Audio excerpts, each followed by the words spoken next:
Hey, are you a business owner, entrepreneur, or professional? If so, we want you to apply to be a featured guest on our show. My name is Adam Torres, and I host the Mission Matters series of podcasts. I've recorded over 3,000 episodes, and we are just getting started. How do you know if you'd be a good guest to be on the show? Well, only one way to find out, and that's to apply, but I'm going to let you in on a little secret. We want guests that have a story to tell, guests with a brand, a product, or a service that can benefit my audience of listeners. If this sounds like you, go to missionmatters.com and click on Be Our Guest to apply. I'd love to talk to you and get to know more about your story. Again, head on over to missionmatters.com and click on Be Our Guest to apply. All right, now let's get into the show. Hey, I'd like to welcome you to another episode of the Mission Matters Innovation Podcast, your source for all things innovation. My name is Adam Torres. You can follow me on Instagram at AskAdamTorres. Keep up with my book releases, book tour schedule, signings, all that other good stuff. Always love to connect with you there. And as always, if you'd like to apply to become a co-author in one of my upcoming books, just head on over to the website, missionmatters.com, and click on Become an Author to Apply. All right, so today I have Dan Pelino on the line, and he's co-founder and president over at Everyone Matters, and he's also author of Trusted Healers, Dr. Paul Grundy and the Global Healthcare Crusade. Dan, welcome to the show. Thanks, Adam. Great to be with you today. All right, Dan. So I'm excited to get into our topic today. So the future of healthcare and how it's all in our grasp. We're also going to delve into your book today, Trusted Healers. For those that have been following the show for a long time, you know I love bringing new books to my audience. So excited to definitely bring that work today to everyone. And maybe just to get us kicked off, Dan, and to give us a little bit of context, tell us a little bit more about your company, Everyone Matters, and what you're doing. Thanks. Everyone Matters is really a social impact company. It focuses on what people would think of as citizen-based services, so healthcare, education, government offerings, and how they affect everyone. And so we built this company based off of many years of experience working with healthcare organizations, educational institutions, and governments around the world. And we really try and bring the best of what we've seen into the conversation to see what works and how we can help people. That's awesome. And so in doing this, I mean, I think where I want to start off with this is and we'll get into some of the other questions I prepared about your mission and what you're doing. But I'd like to start off a little bit more on the book side of things. Like, what was the inspiration behind creating Trusted Healers? Well, it really started after my time with IBM. I worked for IBM for 36 years, was a senior executive, ran our healthcare, life sciences, government business, which at the time was about 20 billion of our 100 billion at the time, a global business. And when I retired, many of the clients and people that I had worked with said, Dan, you really ought to write a book because you're kind of a community builder. You're not a community owner here. You've seen the best in healthcare systems around the world. You've helped stand them up.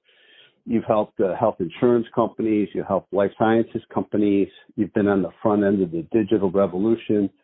And someone needs to write the book about, independent of how you pay for care, independent of the political aspects, what is the best performing healthcare systems and how can it change people's lives?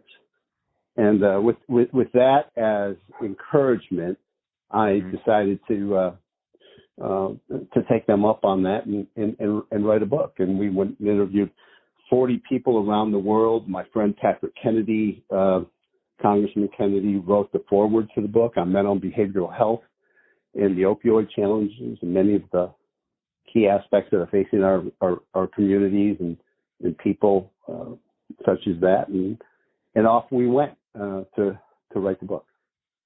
Well, congratulations, because I know writing a book is not easy, and whenever I meet another author, I'm like, oh my gosh. Well, congrats. Number one, you're part of the club, and I know it can be painful at times, but when it's done, it's like, I feel like there's nothing else like having that work out there and really just paying it forward. Like you don't have to do this stuff, but the idea that you're willing to share your knowledge and compile that is, to me, it's a big deal. So what do you hope are some of the, and I know, it's a big book and it has a lot of things in it, but what are some of the key things that you hope the readers will take away? Well, we wrote the book off of 3 tenets. One is on healthcare and sharing the best performing systems that we saw around the world. The second is around leadership. And as we interviewed these key leaders and people that had a profound impact, they challenged us because we found out that absolutely every one of those leaders, they started by asking a question, not giving an answer. And so a major tenet of the book became leadership. And what was on their minds? How did they go about it? How did they make a profound impact that they did? And last but not least, something that many people don't quite get the first time, but when they start to think about it, it makes a profound impact, which is societal change. How long does it really take for something to take hold? And boy, oh boy, Adam, are we not in the middle of that right now when we talk about vaccinations? And I can give you all sorts of information on previous vaccinations and how they impacted society and who took it and who did not. And we are following a very similar curve to what we've seen in the past with major shots, including the flu shot. And it's history repeats itself. So a major component of the book is around societal change and the impact that it has on trying to make a difference, especially in healthcare.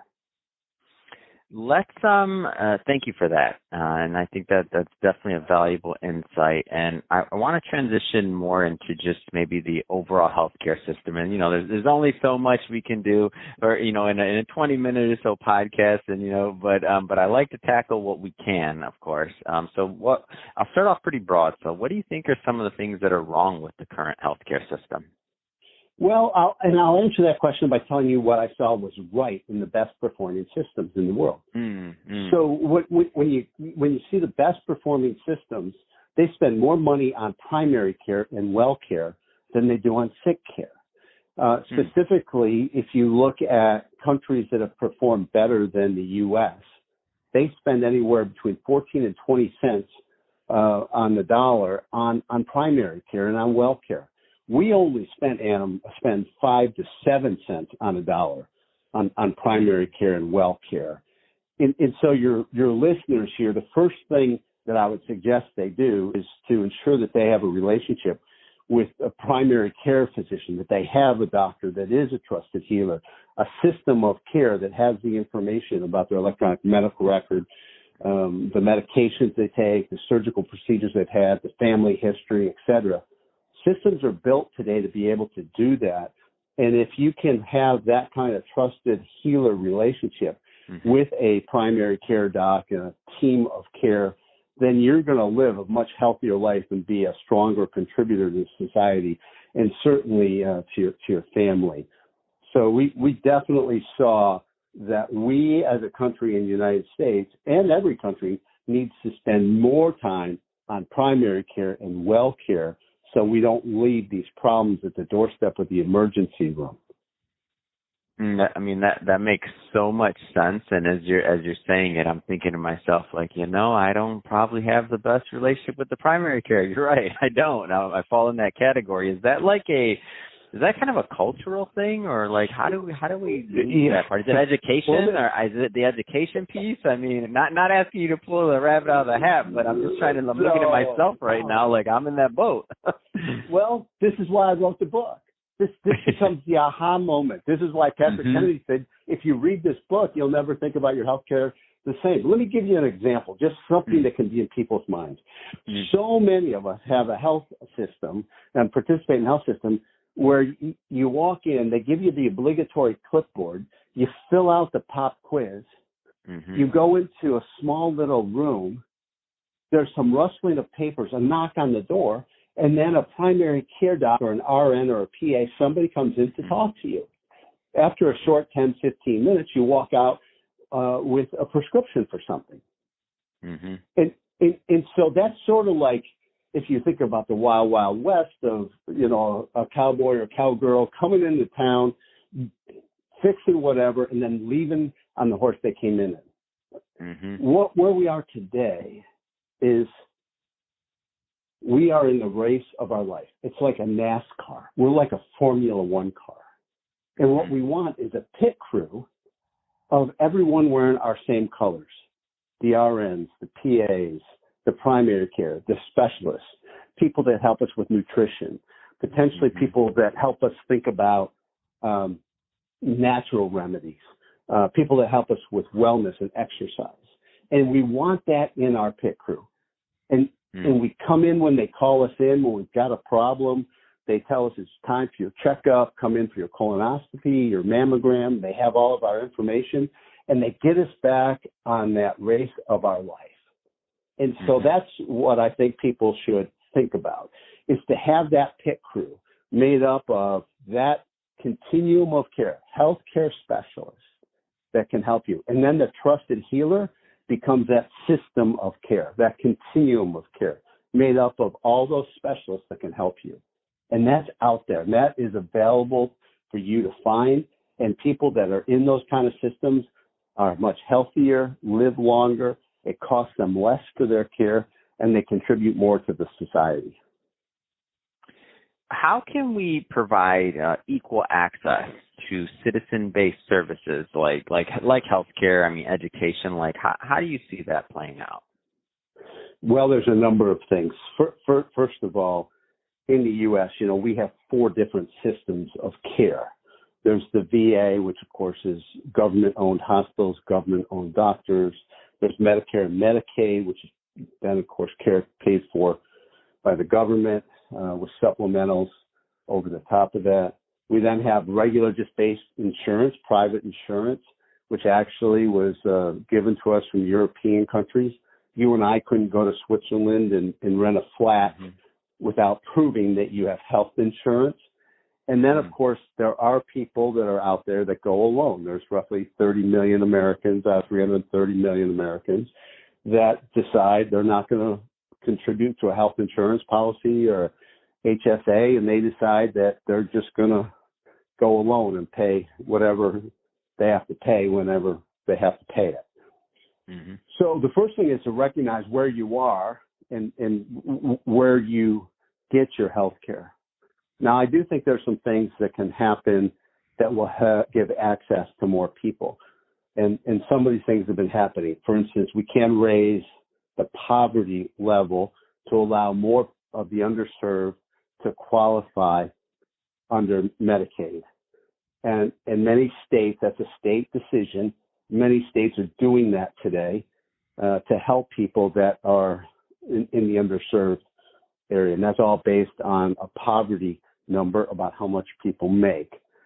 We're starting to see, unfortunately, that some companies are starting to not offer health insurance for people that are older and just short of them getting into Medicare.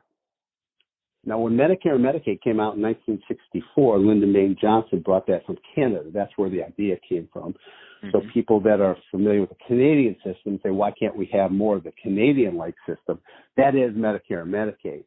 And the plan was always to lower the age. It wasn't meant to be stuck on 65. So I do think that there is a movement and a thought to lower the age of qualification for Medicare below 65. And I think if you could do those things along with some help for the hospitals because they'll get squeezed on the reimbursement, I think then we can start to address greater access and equality for all. Mm. So that being said, is the updated and better is an updated and better healthcare system like actually possible to execute? Like, is that something that can be done?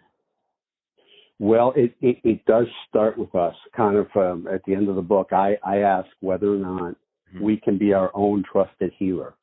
Can we put ourselves in those kind of systems? And independent for how your care is paid for, Adam, you can find these types of systems. Many people say that the most important aspect of the book is that they tear out some pages. One of the pages they tear out is my primary care doctor and office a medical home? Do they have the continuum of care? And so I offer 10 questions that you should take in to your doctor just to say, can we just go over these so I can better understand? Are you going to call me in when I need physicals? Can I have access to my information? Can I communicate with you on a regular basis? What does that look like? And many of the best systems today have those types of portals. For instance, many have MyChart, which is with Epic, and Cerner has a portal, et cetera. People just don't know that it's there, Adam. And so they don't go looking for it, and they become frustrated because it looks like a very complex problem. And although there is complexity, it can become simple if you look at it just from yourself. What are the tools that are available? Talk to your primary care doctor. First of all, go make the appointment. Go see them. Get the physical. Don't let this become a problem for you as you get older, because we all know we can do a far better job of taking good care of ourselves on all fronts. But once you have that, continue to be engaged. And then after that, it's healthcare literacy.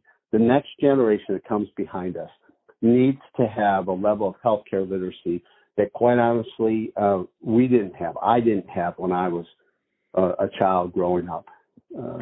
And that's one of the greatest gifts that we can offer the next generation is learn from what we would have liked to have had, or learn from what we found, and put yourself in a better healthcare system so you can be healthier and be able to be in that race of your life, be successful in that race of your life. Well, Dan, this has been great. I know we barely scratched the surface on this topic, and I know there's a whole lot more to learn, and I think the book is going to be an awesome thing for my readers to pick up. So final question, if somebody wants to learn more about Everyone Matters and your work overall, or if somebody wants to pick up the book, so Trusted Healers, Dr. Paul Grundy and the Global Healthcare Crusade, what's the best way for them to do that? Yeah, thanks. Wherever you buy books, you can find it. And definitely Amazon is a great source for it. When it came out, it was #1 bestseller in health policy. And you'll find some just interesting stories, tremendous people that are in there. So it's a relatively quick read, many stories, and then there's some how-to stuff at the end of the book. So definitely you can pick up the book at Amazon and other places that you buy books. I do have probably 150 or so podcasts that are out there. And I also teach leadership. I have been doing that for 30 years. So if people want to follow me, they can just search on my name and then choose some of the interesting podcasts, because some of them, like yours here, we've talked about the healthcare system. Others, we've talked about societal change and the impact that has on making decisions. And others, we spend more time on leadership. So there's many that you can see that are out there. And then you can find us on everyonemattersonline.com. So that's an easy way to go to our website. And if somebody has something that they just need from me, I am very comfortable with people just sending me an email to my personal email, Dan Pelino at gmail.com. So it's just my name, Dan Pelino at gmail.com, and I'll try and get back to your listeners as quickly as I can. Oh, that's awesome. Well, Dan, really appreciate you coming on the show today and sharing more about your background, and congrats again on the book, Trusted Healers. I definitely recommend my audience go pick that up. It was really easy for me to find on Amazon, by the way. I just typed in Trusted Healers, hit enter, and it came right up. So looking forward to people picking that up. And to the audience, as always, thank you for tuning in. I hope you got a lot of value out of this. I hope you learned a lot. I sure did. And if you did, don't forget, hit that subscribe button. We want you to be a return listener or viewer. over if you happen to be on YouTube, but definitely hit that subscribe button. I have many more great guests coming up for you, and I don't want you to miss a thing. And Dan, thanks again for coming on the show. It's been a pleasure. Yeah, thanks, Adam, and congratulations to you as well with your success.